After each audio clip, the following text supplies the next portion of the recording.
Hello, Emily. Good morning, girl. So today is the 10th of March, 2019. And boy, I tell you, I think it's spring right now. Um, Spring has sprung. Well, at least I think it's in the process of sprunging. Oh, wow. Um, the reason I say that is because it's just starting to get a little bit warmer now after the rains. We had a lot of rain this season, although I did see some statistics in a newspaper, I think, telling me that the rain is just slightly above average. It's like 115% the normal average rainfall for this area. So happy to be receiving or acknowledging the receipt of a surplus of water from the sky.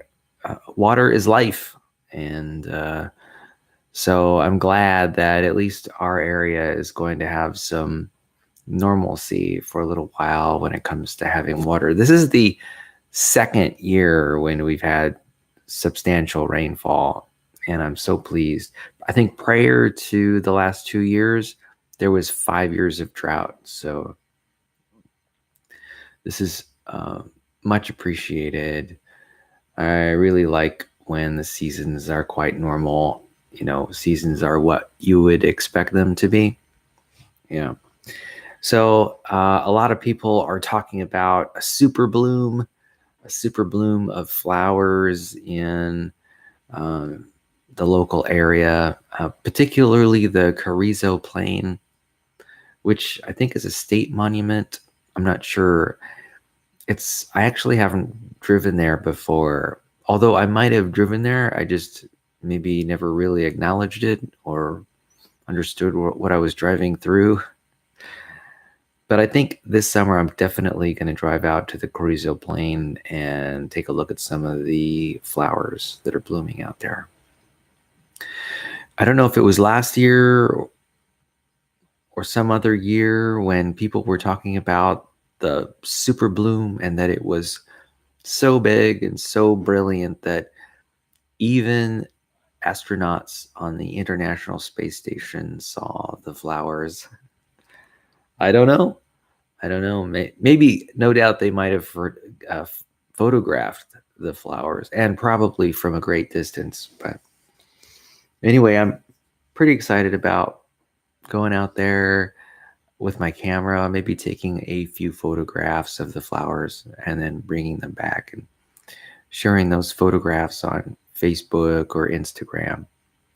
So I don't know when I'm going to do that.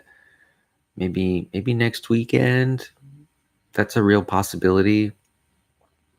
And so keep your eyes peeled for that, I suppose, in one of my updates here on video. Hey, I just wanted to thank you for tuning in to this station, this channel.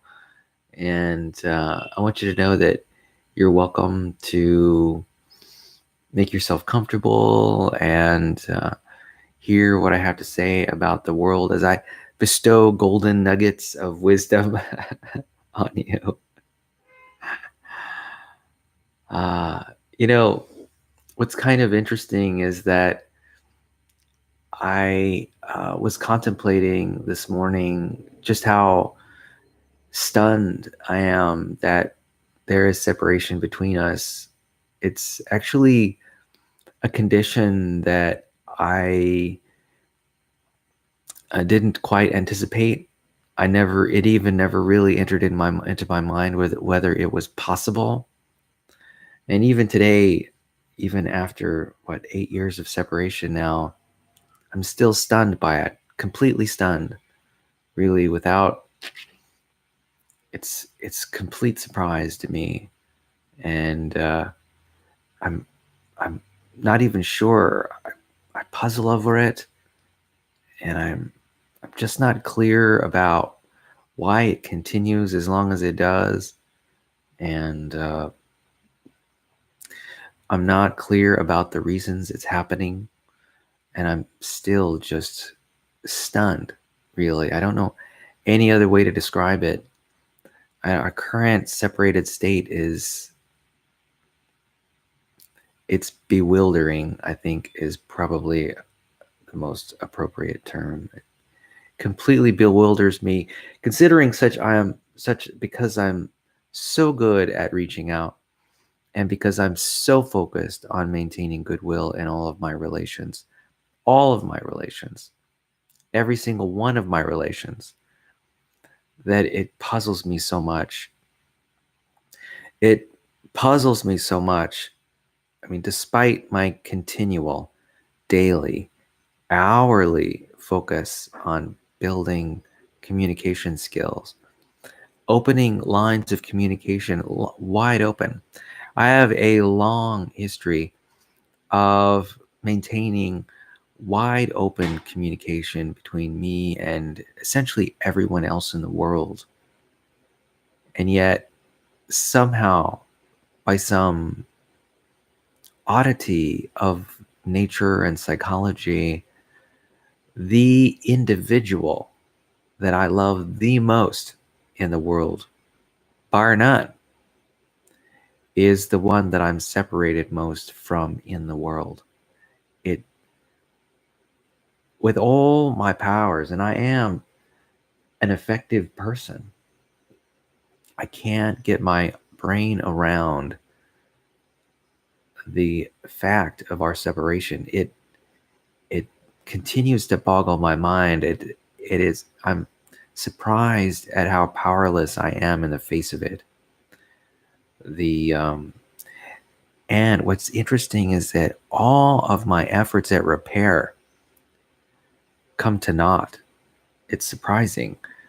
Letter writing, video writing, video making, through two different modes, text messaging, efforts at repair through FaceTime or video teleconferencing or through third-party mediation or through psychotherapy, or I mean I've or there have been many methods that I've used to extend beyond my creative imagination. I've used my creative imagination as much as I possibly can, and still the problem of separation continues to exist. It boggles my mind. Um, and the means of repair, just having a conversation, again, escapes me. Something that, skill in conversation, particularly skill in managing difficult conversations, with all the techniques and tools and tips that I'm aware of, how uh, I still cannot effect a repair that I am 100% committed to making. It boggles my mind, just continually boggles my mind. You know, um, I have written literally hundreds of letters. And, you know, I would say that in the course of a few more months, I will have perhaps made even, it may be in about a year or so, I will be up to perhaps 1,000 videos. Well, maybe not quite 1,000, but at least 500 videos. Um, yeah, it's just surprising to me how all of my efforts are coming to naught. It's just mind-boggling. And so, anyway, there's wonderment in that. There's awe in that. Well, anyway, like I'm not only do I think of myself at least as a moderately good communicator, I'm also highly persistent and quite self-disciplined. So I'm also quite optimistic, hopeful that I'll be able to repair our relationship, Emily, somehow. through some act of kindness, some act of love. I'm not sure what it will be, but whatever it is, whatever method that it is escaping me at the moment, um, between now and 40 years from now, as I continuously work day after day to mend our relationship, uh, I am absolutely committed to doing it. And returning to our relationship the peace, the compassion, the mutuality, cooperation, the partnership that I remember. Yeah, I'm optimistic, hopeful that it'll happen eventually. And I will unceasingly apply energy and action to repairing whatever has been damaged, whatever has been separated. I seek to mend it every minute of every day. So anyway, with that, I was thinking that let's move on to something I've been doing lately, and that is The Happiness Makeover, a book by MJ Ryan. I wanted to go through it and hit a few highlights that I highlighted recently in passages that I've read. The one that, let's just move on to the next one. So the next highlight I have here is this one. It's on page 27. And the passage reads, "What's needed is much more acceptance of the way it is and enjoyment of what is wonderful rather than an attempt to fix every flaw." How appropriate this quote comes out. Well, let's try to think it through. So, what's needed is more acceptance of the way it is and enjoyment of what is wonderful rather than an attempt to fix every flaw. Well, yeah, you know what? Um, I think that that is the case.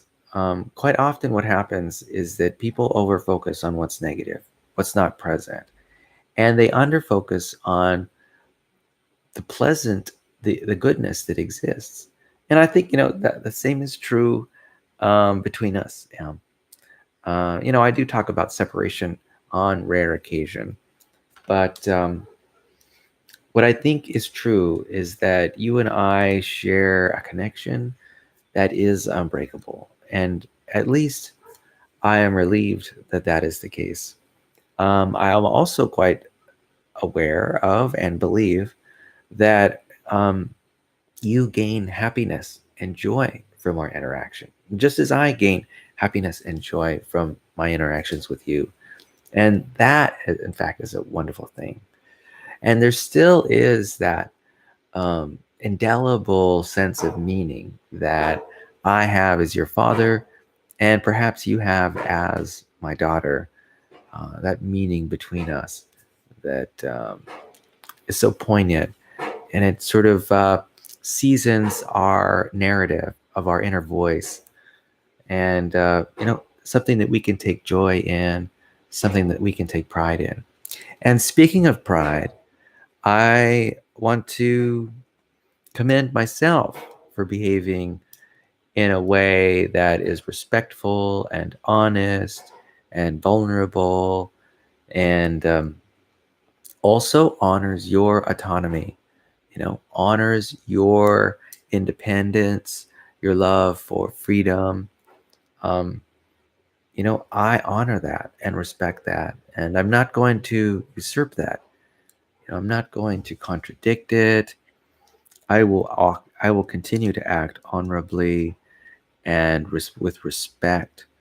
I will continue to provide to you emotional safety as much as I can gather.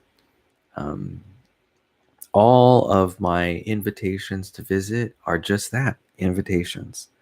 They are times, events in which I, welcome our face-to-face interaction. And if I hear a no, that's perfectly okay. That's perfectly fine. I know that things take time. And, uh, you know, there's also an aspect of learning, right? There is an emotional component that I'm aware of. And there's also like a physical conditioning component that I'm aware of. Hey, I understand that these things take time and understanding. And so, I'm really proud that I acknowledge that. So that's good. That's good. There are a lot of good things about our relationship. Sure, there are aspects that can be somewhat challenging, perhaps aspects that are not ideal from an optics standpoint. Um, but what's good, I think, is that both of us are in excellent health. We both live lives that make us happy.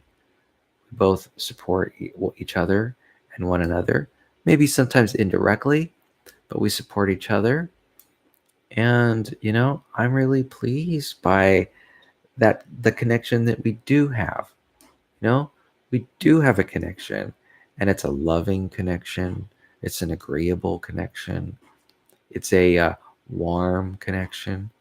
And, I'm really pleased about it. It's something that I honor every day. And I try to remind myself of it every day. Yeah. It's part of what gives me hope, right?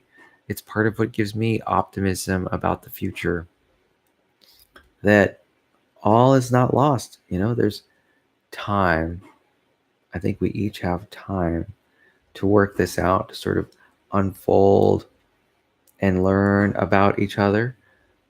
Really for me, it's about discovering ways that I can support uh, you and the things that you find important. And, you know,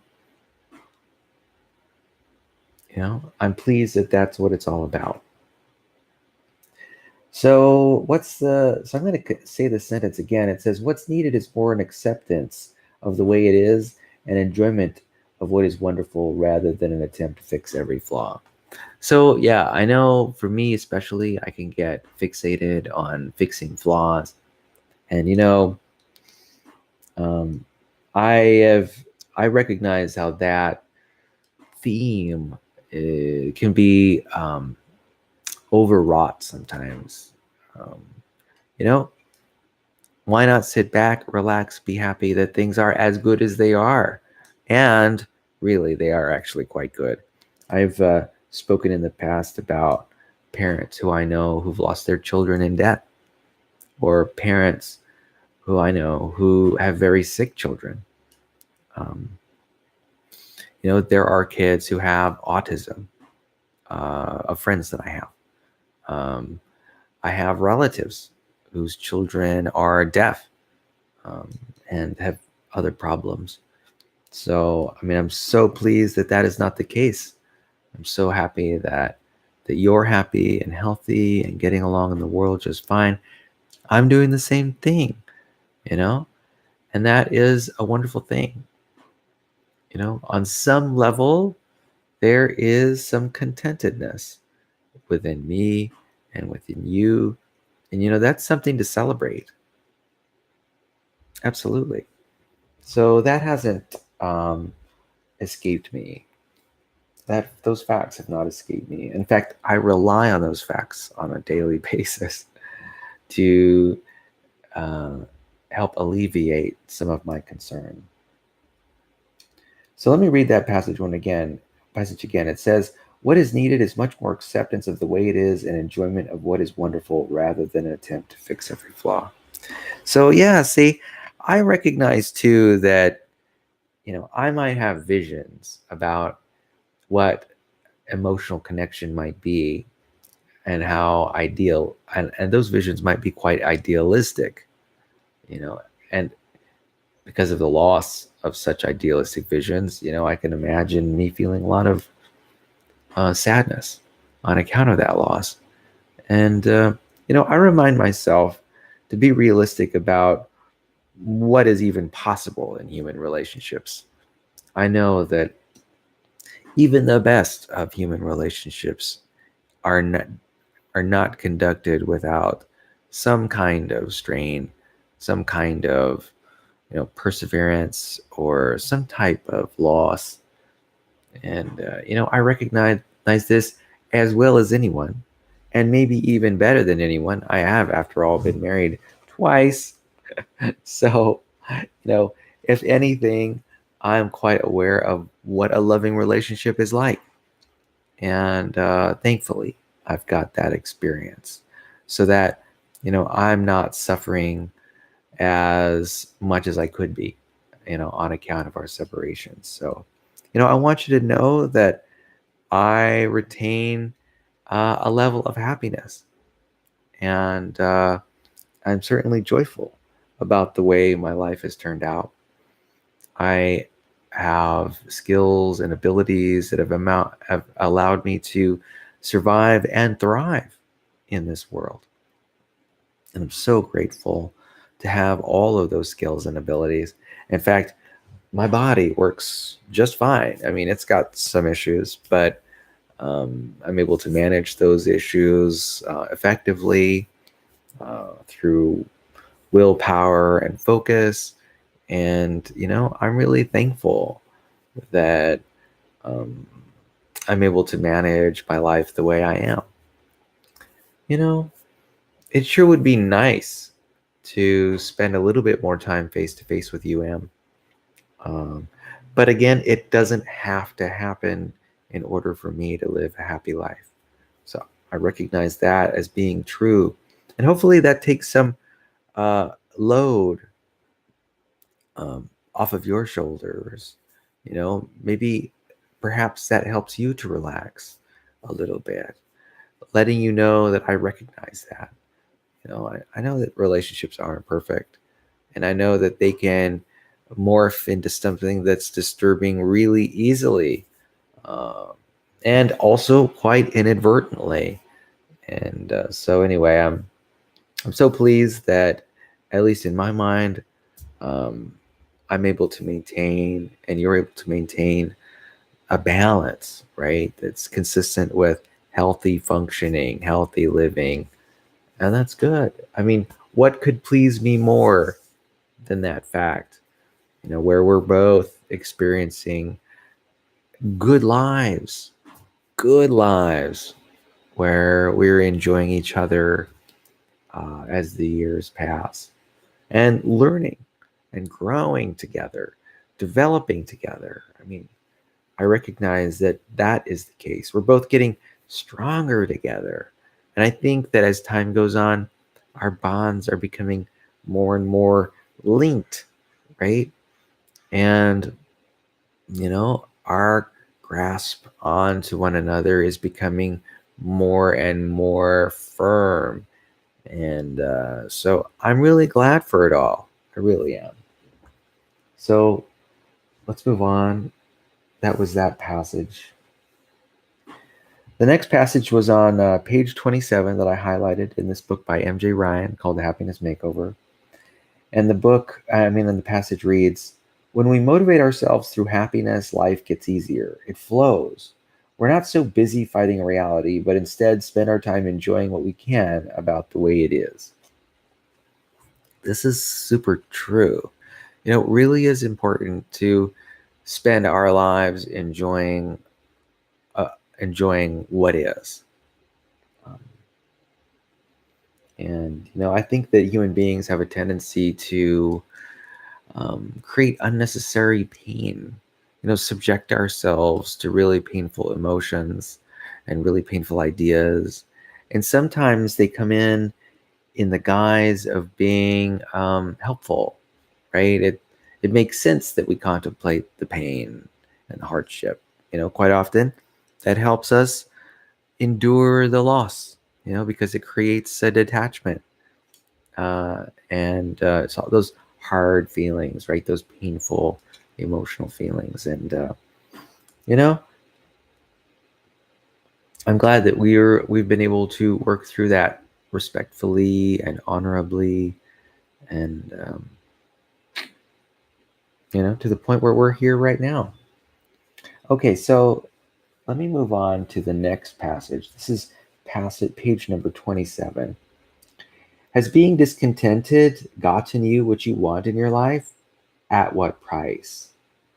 If you rested, what if you rested in the easy, wonderful aspects of your life rather than trying to fix what was broken?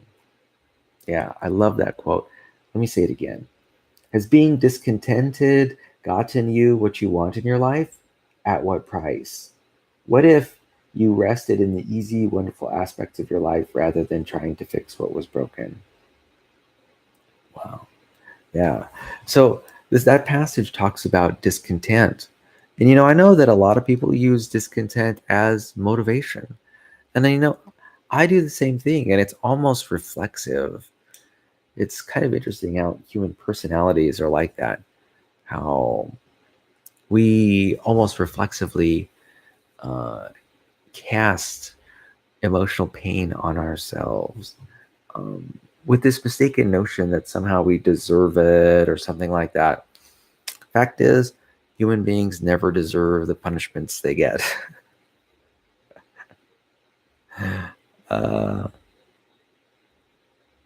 at least not in my mind. Um, I prefer that reality treat us well and treat us with an abundance of caution.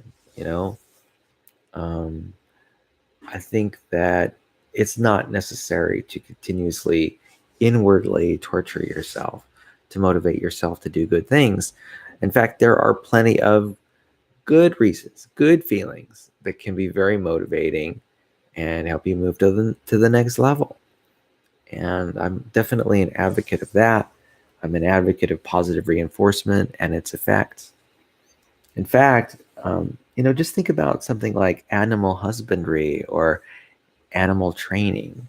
It's all about positive feedback. It's about trainers who hand snacks to pets who are focusing on the right thing, right?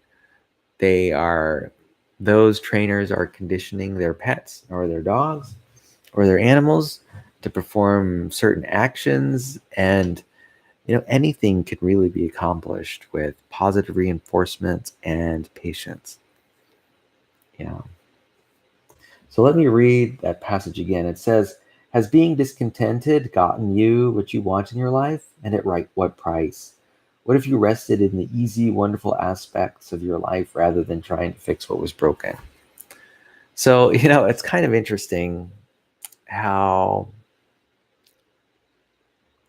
there really are so many things broken in the world that, a person could very easily spend their entire lives solving problems. And, this light is just a little bright for me. I'm going to turn it down a wee bit. I think my camera will adjust anyway. I use the light to help reduce any shadows that may be on my face. So there was some other subject that I wanted to talk about briefly that is separate from this happiness makeover book that I'm going through right now. In the last week or so, actually, last time I went to VegFest, there was a speaker who spoke and had a really great quotation. And I have the quote here in my notebook, here in my back pocket. But I think I can remember it off the top of my head.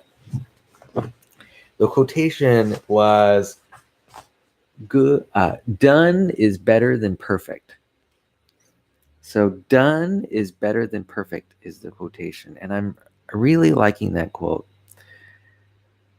What that quote means to me is that it's okay to make mistakes. And sometimes it's okay to do things poorly. It's okay to um, not do everything perfect. In fact, doing everything perfect is a serious hardship. It's a challenge. And it's not, and sometimes it's not even feasible to do a job perfectly. Sometimes it's just important to get the job done, and the quality matters less than the fact that the job is done. That is, the quality of the job completed is less than the fact about the job's completion. So, it's kind of funny. Right now, I'm experiencing a bout of fatigue. I'm feeling a little tired. I'm really not sure why that is. Maybe partly it has to do with my sunlight, my lighting, but I'm not sure what. So, getting back to my subject, um, the quotation that I had in mind was done is better than perfect. And what that means to me is that even though imperfect, a certain action is imperfect, it's better to complete that action than not act at all, quite often. Yeah. Um, and that is something I totally agree with. I think it's important that that we not get hung up on perfectionism. It's important that sometimes it's important that we just get something done, some certain task done, and it often doesn't matter how well it's done. You can end up spending uh, an hour or a day or even years um, writing a poem and getting every word right. But, maybe it's more important to publish the poetry and get it out on the streets so that other people can read it. Um, and maybe it's better that, certain known flaws exist, acknowledged flaws exist, instead of, say, waiting for a perfect poem and and then saying it perfectly. A lot of people waste a lot of time trying to get their make their actions perfect. Human beings are great at this. I mean, I think of chefs and cooks, right? They have ideas themselves about what makes a perfect dish. But sometimes it's just important to get the food on the table so that everyone can start eating. Yeah, that's for sure. So I'm going to move on to the next question here in MJ Ryan's book. So question number, or excuse me, not question, but passage number that was on page 27. The text reads, "What would really bring me happiness now?" I'm going to take some time out and actually try to answer that question in an unscripted way right now. So, what would bring me happiness right now? Well, a phone call from my favorite daughter, Emily, would be amazing. Or a letter, or her knocking on the door, interested in a face-to-face conversation for 5 minutes. That would be amazing. Okay, let's think of something a little more realistic. What would really make me happy now? Well, actually, I'm quite happy about what is going to be happening in the near future. Later on today, at about 3:30 p.m., I'm going to be in San Luis Obispo, and I'm going to be at an ecstatic dance at the San Luis Obispo Veterans Center, the Veterans Hall. So I'm really looking forward to that. I'm definitely going to have to, as soon as I finish this video, move out and get myself to the Veterans Hall where I can do some dancing. I'm looking forward to visiting with friends. I'm looking forward to moving on the dance floor for a couple hours. I'm looking forward to getting that exercise completed. And yeah, so as you can tell, I mean, I'm actually pretty excited. Now, I did go dancing just day before yesterday.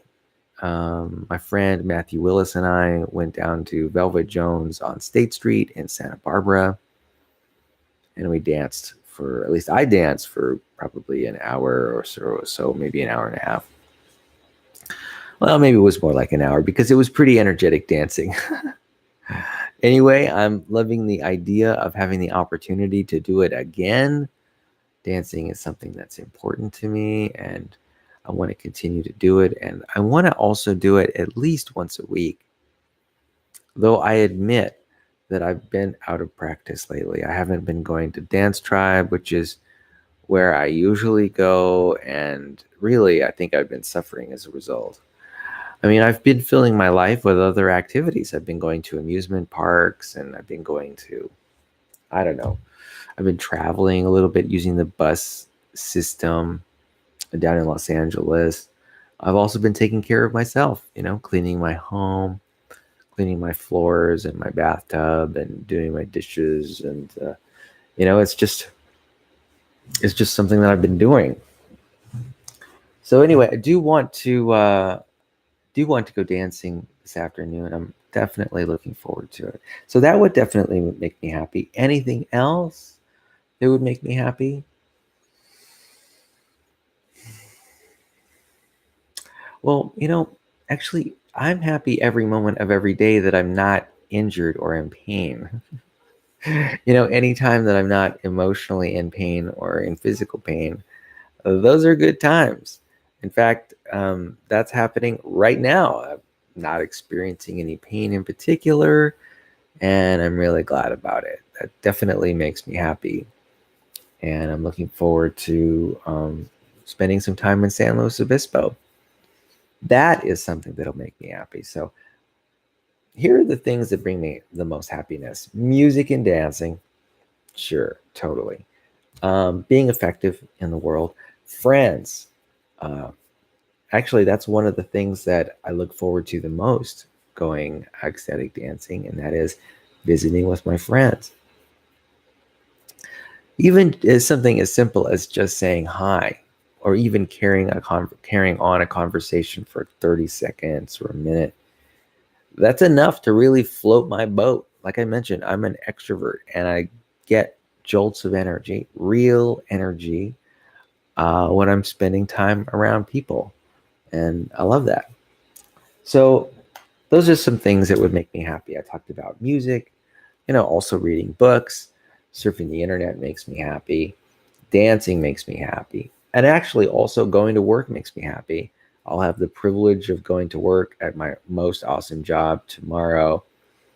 I also have, there's also awe inspiring to know that I'm somewhat competent at the work that I do. There's so many people out there that are still continuing to struggle with the jobs that they get, even if they may have chosen that job, say 5, 10 years ago.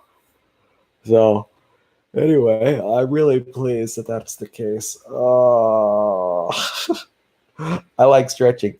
Speaking of stretching, you might be interested to know that I did not attend my yoga class last Friday. The reason was because I went to Six Flags Magic Mountain with my friend Matthew. I think it was a good trade, although I am definitely missing not going to my yoga class. All right, so let's move on to the next passage.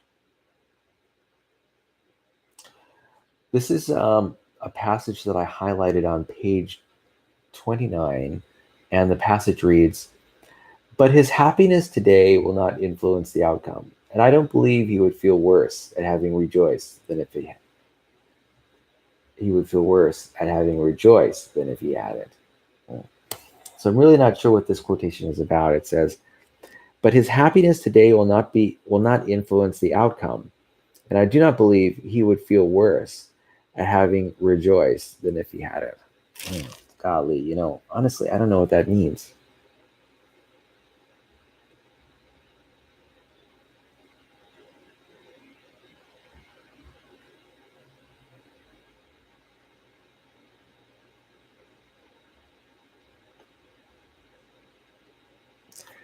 Yeah, I don't really know what that means. So I'm going to actually delete that highlight. Fascinating. I've actually never done that before. So I'm still using my iPad Pro. And by the way, I think it's an amazing computer. And I'm thinking about getting you an iPad Pro for a gift. I have asked you a few questions through letters and video. And I hope that you'd be willing to provide some answers about what your current computer setup is, because I think I'm interested in augmenting that computer strip, those computers with a tablet. Anyway, let's move on. So this is section number 4, and I highlighted one part of this section that's called "What's So Bad About Getting Your Hopes Up?" And on page 29, I highlighted this passage. Based or behind this attitude is a belief that if you don't experience happiness, you won't have to experience disappointment. Of course you will. Whenever you don't get what you want, you're likely to experience a sense of loss. So, let me tell you right now, I am feeling a little fatigued, mentally tired, if you will. And I think the reason might have to do with the change in time.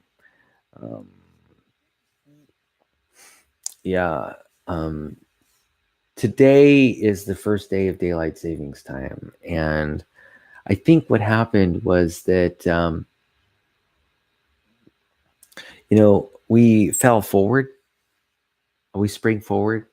And what that means is that, the day is an hour shorter today, at least imminently. It's in some way, the day is shorter.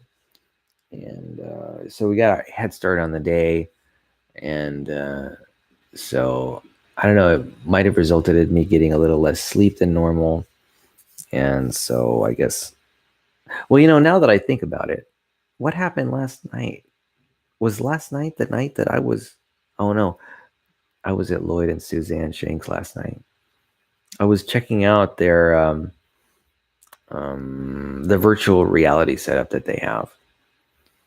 And that was pretty amazing stuff. In fact, I don't know if you've had a chance to look at all that VR stuff, but I was really impressed by the state of the technology. And I'm definitely looking forward to like Oculus Rift becoming more popular. And I'm definitely looking forward to, the computers and the screens and the sensors to be more advanced, as the years go by. It's definitely going to be something to look forward to. And, not only virtual reality, but also augmented reality too. This VR, AR type thing, I'm really looking forward to it. So let's see, what else is going on in my life? I think we're done with going over MJ Ryan's book, The Happiness Makeover.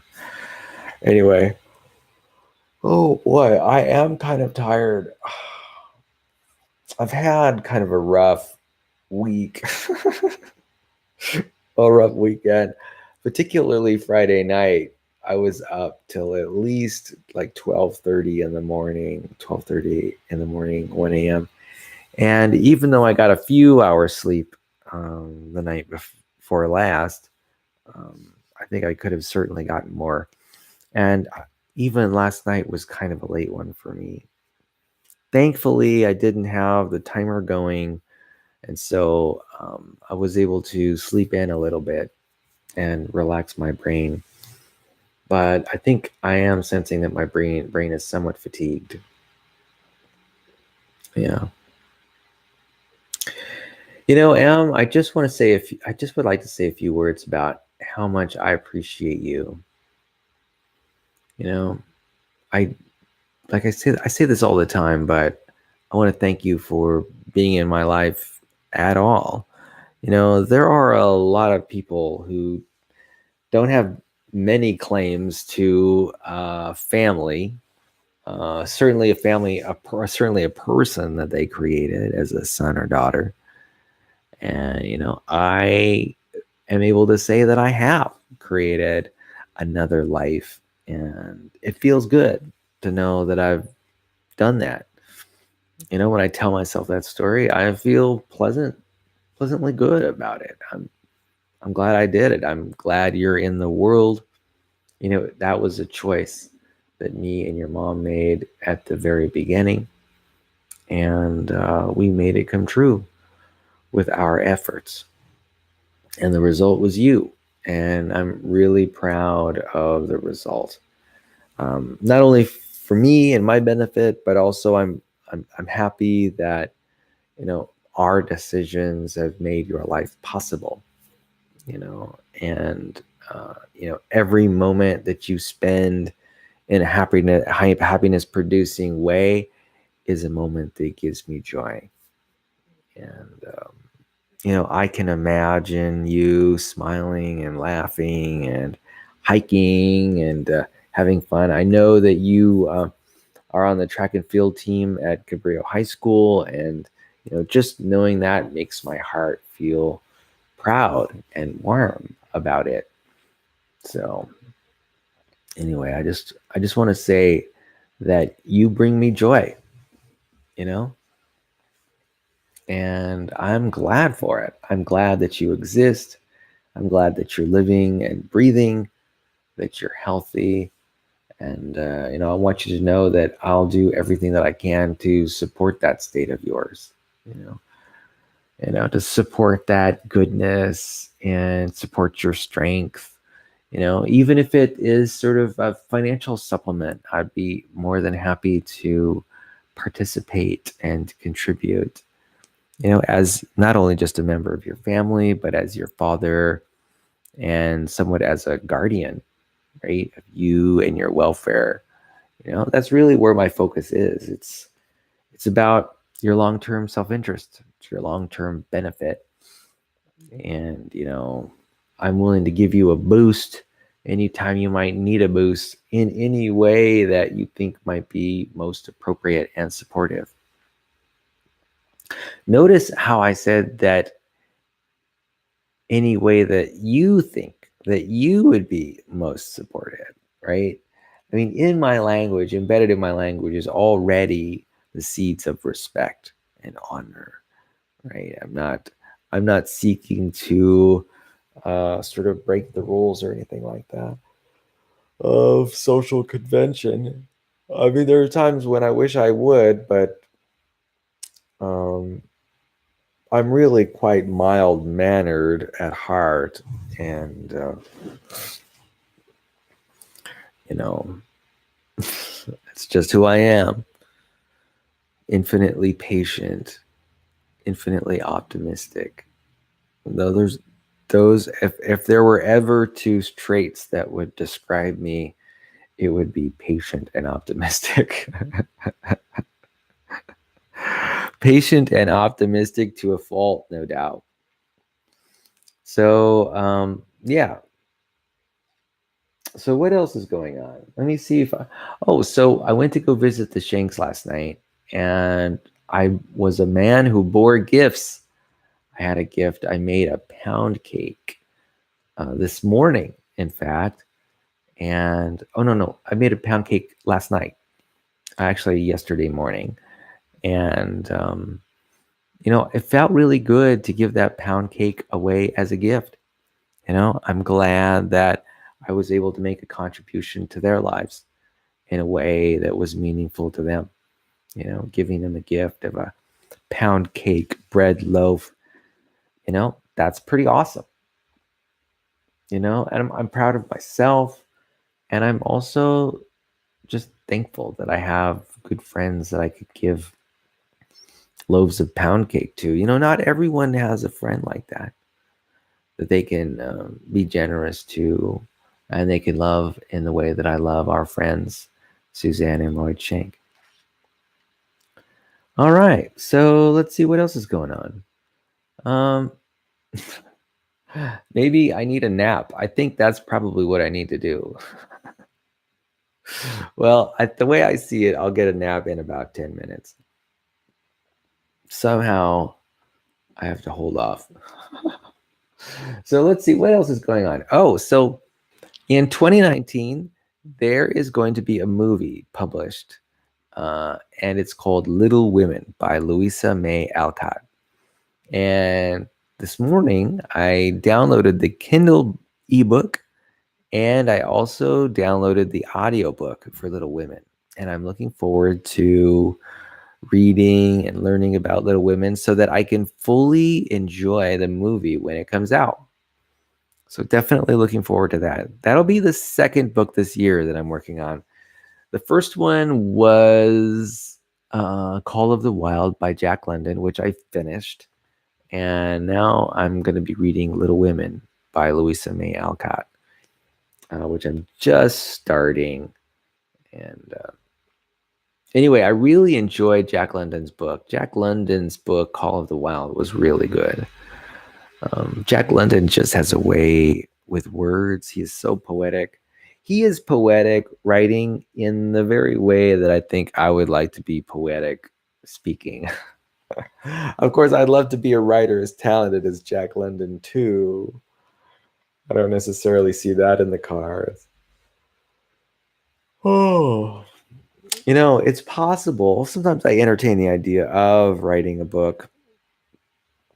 And I certainly could. I have no doubt that I could probably do it within a year.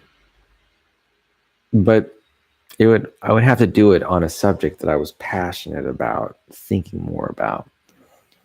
I don't know. And there are plenty of subjects that I can choose from because of that. Let's see what else is going on. So I'm reading a new book, Little Women. I'm also reading another book called Trusting Yourself by MJ Ryan. I just started that. I finished the book by John Gottman called 8 Dates. I'm going to be getting together later on this week with some friends of mine, and we're going to be going over that book in a book club type format. Let's see what else is going on in my life. I don't know. I'm cooking. I mentioned that. I might even. Well, I was thinking about cooking something today, but that's not going to work out. Maybe Tuesday. I was talking with my friend Katie Brenna the other day about what's called stress baking, and I think that's not that doesn't quite describe me. I don't really do stress baking. I just like to bake. A lot of these breads and cupcakes, they only cost like $1, right? The cost of the flour and the sugar and the artificial colors and flavors, that's not that much. It doesn't cost that much money. And in fact, it doesn't take a lot of time either to throw together the ingredients for a pound cake. I mean, I was able to do it probably in 10 minutes. And you throw the cake into the loaf, right? Like the pound cake into the loaf pan, and you wait an hour and it's done. Very few things could be easier than that. And so I'm starting to think about using baked goods as gifts, as regular gifts. So I think that'll work out fine. Oh man, I went to a restaurant last night when I went out with Lloyd and Suzanne, and I had pizza, which was really good, and it was not entirely vegan. I got the veggie pizza, but it was vegetarian, so that's pretty good. Although I call myself a vegan. The fact is, like, I'm like 85 to 98. I mean, like 95 to 98% vegan. I'm not 100% vegan. It's actually really hard to be 100% vegan, according to the standards. Like, for example, honey. Like, I am rediscovering honey right now, the first time in a long time. I'm really loving using honey and the things that I'm baking and making in the kitchen. Though, technically, I don't think eating honey is vegan at all. Because you're using animals as a source of foodstuffs. So, I don't know. being vegan is a really high standard to me. It's particularly high for a person like me who, while I respect the animal welfare arguments, I honor them and I share in part with in those with the I share those beliefs for animal welfare with many others. The primary reason that I like to eat vegan is for my health. I'm interested in keeping my cholesterol levels low, making sure that those cholesterol deposits don't grow any more than they already have. You know, I'm interested in health. At least that's my primary concern. Now, I've got secondary concerns too. For example, reducing global warming and animal welfare. So those things are still important to me. They're just not as important to me as my own physical health. So anyway, Emily, I'm going to wrap up this video. I want to thank you for listening to me speak. I want to remind you that I love you very much, and that, despite our separation, I want to remind you too that, we can both be happy despite the separation, that we can, we can both feel a sense of connectedness despite the distance between us. I want you to know that that is the case.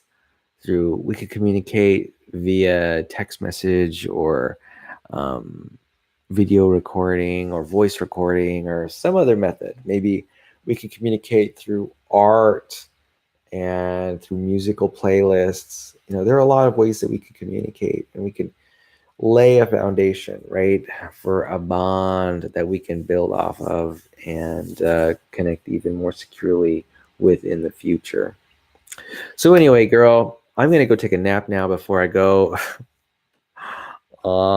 before I go dancing. I hope you have a fantastic Sunday. I hope you have a fantastic rest of the week, and I hope you have a fantastic weekend coming up.